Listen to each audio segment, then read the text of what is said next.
So guys, let's get ready for this week, okay? So we're gonna go over what is the most important economic data for the week. I'm gonna go over some ideas on how to trade it as well, okay? But let's start this with the US holiday coming up on Thursday, okay? So I understand most people love to trade every single day, but when there's a US holiday, especially one like this, most likely it's not going to be a good day to trade. I believe the markets are going to be closed regardless, but sometimes people still want to trade when there's a holiday for a country. The problem with that is it's not going to be a lot of volatility in the markets. It lacks market participants, right? So when you're looking for certain moves, it's going to be very hard to capitalize them when there's days when there's no holiday. So just try to be disciplined and just stay away, okay? So Thursday and Friday this week is going to be pretty short when it comes to the US markets, all right? But we do got some data coming up beforehand. But what I want to start this off with is Australia's CPI data. We have this coming up on Tuesday, and it's going to be over Asian session, okay? So I typically don't like trading over Asian session, but when we do have rate decisions and something like CPI coming up, it can lead to some really good tradable opportunities. But let's just talk about Australia real quick, okay? So when it comes to the RBA, the Reserve Bank of Australia, this is like the only major central bank that is still leaving the doors open for a possibility of a hike or a cut, right? The problem with that is we probably have a better understanding that they're not going to hike rates regardless, but they still leave it in their language when they do rate decisions. They leave it in their statement. This is what gives us still looking at a stronger AUD currency, because we want to see the actual change from the Reserve Bank of Australia. We want to see them actually be one-sided. Right now, they're still neutral when it comes to their future guidance when it comes to interest rates, right? So this CPI print can literally start the ball rolling for that dovish reaction that we want, because we want to see a trend of economic data coming down, getting weaker. Like CPI is one of the first things they want to pay attention to, because if they see that the trend of CPI is declining, like an example, the Federal Reserve, right? Before they could even make a decision on cutting rates, right? It doesn't matter what the labor markets is doing, but if inflation is not coming down drastically, then we can't be confident enough to start our cutting cycle, right? So when they see that inflation, every print, lower, lower, lower, this is what gives them this is what gives them the confidence to start cutting rates. So with Australia, if we get this lower print of CPI, this could lead to more of a dovish outlook in the markets. We could be expecting more of a weaker Aussie currency, and the possibility of the Australia 200, their index, could go higher, right? That's the dovish reaction we want to see.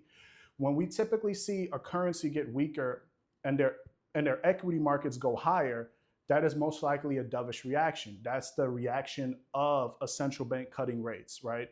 Lower rates weakens the currency, lower rates strengthen the stock market. So that's the reaction we want to see if we get a lower print. Ideally, that's what I want to take advantage of, really, because it's highly unlikely if we do see a higher print, right?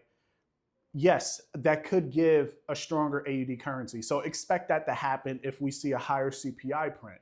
But when we think about forward guidance wise, it is very unlikely for the central bank to start hiking rates again. Unless they see a trend of inflation rising, then that's different, right? But in this situation, when we see a higher print of CPI for pretty much any currency right now besides the Bank of Japan, we can expect strength, but from the bigger picture, right? That strength most likely won't last long term, because it probably won't change their opinions on what they're doing so far when it comes to interest rates. So for Australia, this can be the start of change of monetary policy. And this is where we can look for our potential swing trades, right? When we get the first reaction, we get that shift, because the markets are forward looking. If we see that this print comes out drastically lower, the markets is not going to wait until the Reserve Bank of Australia's rate decision in order to start selling the AUD currency. They're not going to do that. They're going to start selling it now, right? So if this inflation on Tuesday comes out lower than expected, expect a weaker Australia currency, and that most likely will be a very good tradable opportunity, okay? Another thing I would just want to hit off the head too, because we've been getting geopolitical tensions, and already today is Monday. And we already been seeing escalations. Before that, we saw escalations between Russia and Ukraine. Now, today, we see the de-escalations of Israel and Iran, right? So what happened was when those de-escalations are coming in now, this is what weakened commodities because Iran and Israel, Saudi Arabia, they all have they have a very big influence in commodities like oil, right? And also natural gas, oil. They have a very heavy influence in that. So when uncertainty starts to get off the markets, right? Now when we see that there's a possibility of a truce, the prices of oil drops. When that happens, think about currencies that is related to commodities, right? Currencies that is influenced by commodities like AUD, NZD, and CAD. That also fell too when we see that de-escalations was coming in, not because it's like, oh, it's a risk-off market. No, it's because the commodity prices are dropping, which weakens the currency, right? So when we see de-escalations, your first instinct is like, oh, this should be a risk-on market optimism, right? Equity should go higher, voila, right? But this is what intermarket analysis is. And in my course that I have for you guys, I go over intermarket analysis. And this is how you can start pairing commodities with currencies together. So if you don't like to trade oil, you could take advantage of a weaker CAD, right? So these are the things that actually helps you understand the direction of the markets. So now moving forward, when it comes to these geopolitical tensions with Israel and Iran, so Tuesday, tomorrow, they should be expecting the truce, the ceasefire to actually be finalized. So this is what we should be focusing on, right? Because if we see that the truce is off the table, that, oh my gosh, this is the opportunity for you guys to take advantage of gold, take advantage of safe havens gaining strength because gold dropped tremendously. So if we see that this truce goes off the table, best believe gold buys, that's going to be probably the best trade for the week, right? And also safe haven pairs, the yen is going to gain strength. Oh my gosh, like even the dollar. So these are the things that I would focus on if we see escalations continue. But if we see that the de-escalations, right, we see that the truce is coming in play, there is a possibility. It is a possibility that we could see the markets do react market optimism. We can see a possibility of gold continuing to drop, oil continue to drop, right? Because most likely they're going to try to attach Trump to this. They're going to try to attach him to this because they're expecting him to be the negotiator of peace between these nations, right? So if Iran and Israel is the first one to do a ceasefire, most likely markets is going to anticipate Russia and Ukraine to eventually come into peace talks after all the stuff that they went through last week, right?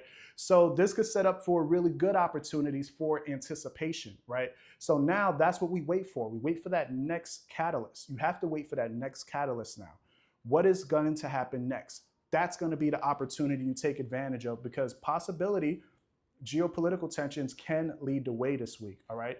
But we also have more information coming out. We have Tuesday, the Reserve Bank of New Zealand also has a rate decision. And odds for this rate decision is for them to actually cut rates by 50 or possibility 75.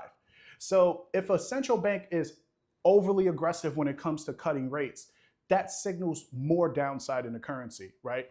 Also, the forward guidance behind the meeting is extremely important. So if the odds are they're expecting them to cut by 50, that could still lead to a dovish NZD currency, but the forward guidance afterwards, we want to see if they're going to continue to start their cutting cycle for the next rate decision all through 2025. If they cut by 75, that should be an automatic sell for you for the NZD currency, okay? Because that should help more weakness in NZD. But also, if we see that if they pause rates, man, those buys for NZD currency is going to be immaculate, all right? So the rate decision for this is going to be extremely important. Just remember, if they cut rates by 75, best believe NZD weakness is going to be the best option. If they do 50, pay attention to forward guidance. We're still going to see weakness in the NZD currency because of the algorithms, but their language in the rate decision, right? Their language when they do the press conference, when they get questioned, all of this is what's important towards forward guidance. We want to pay attention to their language. Are they talking like they're leaning towards a weaker economy? They're expecting inflation to come down, weaker growth. Are they confirming that interest rates are going to continue to fall next year? All of that should signal a weaker NZD currency moving forward. If we see them come back and say that, oh, we're still a little concerned about inflation, the labor markets is still strong, the economy, the economy is still growing, all of that is inflationary, which can lead them to start pausing rates, which could actually strengthen the NZD currency because of the language of that statement, right? And also the Q&A. So that's what you guys should pay attention to as well. And that's going to be on Tuesday.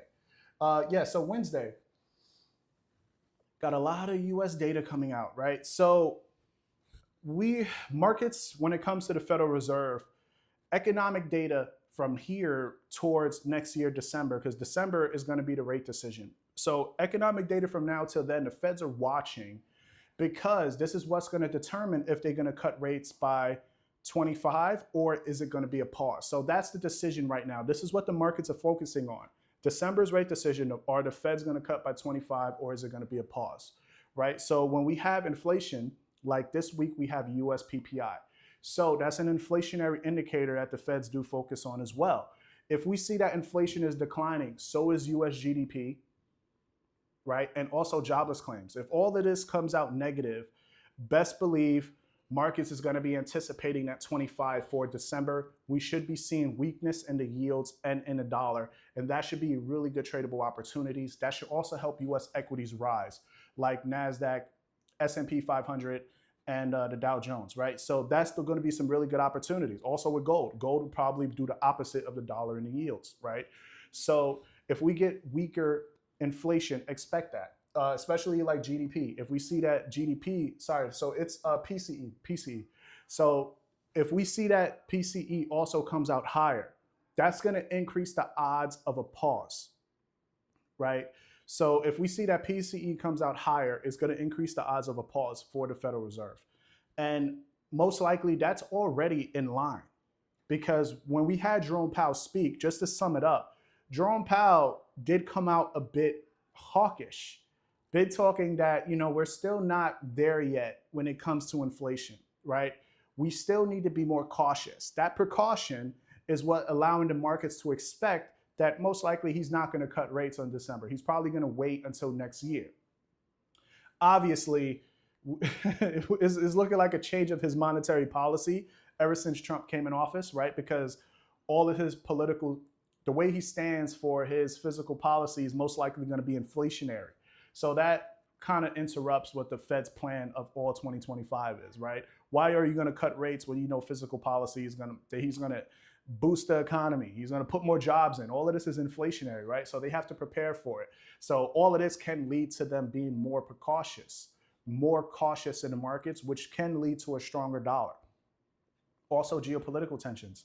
Dollar's a safe haven, right? So with all of this coming out, it causes the dollar to rise even more. So it's been a really good ride taking advantage of a stronger dollar for the past 2 weeks. But this is what we're going to focus on Wednesday, okay? So they all come out at the same time. You want to see data like this coming out for the for the US, right? You want to see it all come out the same.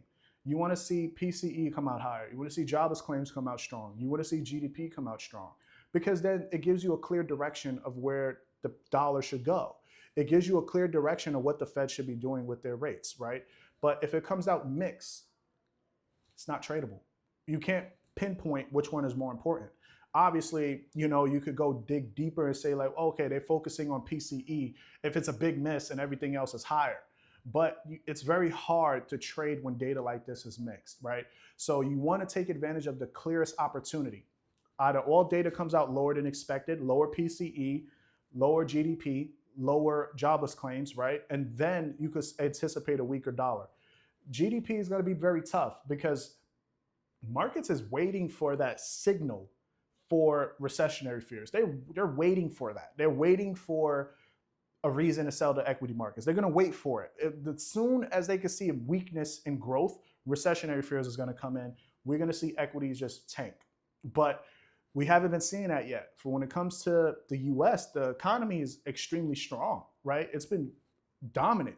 There's been no reasons to sell equities. It hasn't been a reason, right? Stronger growth, Federal Reserve's cutting rates, right? Job numbers are strong.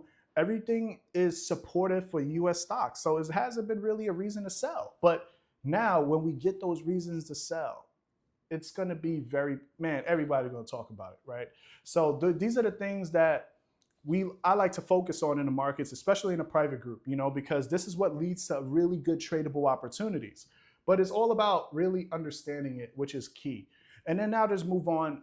Thursday, we're going to have the Bank of Japan CPI, which is extremely important too, because the Bank of Japan is likely the only central bank that is looking to move towards a hiking cycle.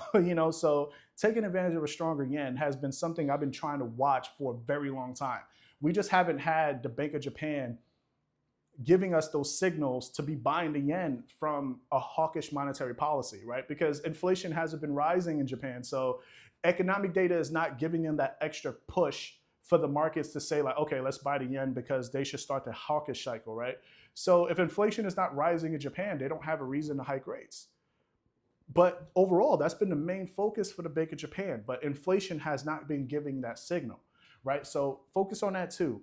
A higher print, I think, would be a surprise, would be the main option to take advantage of for the yen if we see a higher CPI print. So that's something I would focus on. We also got German CPI.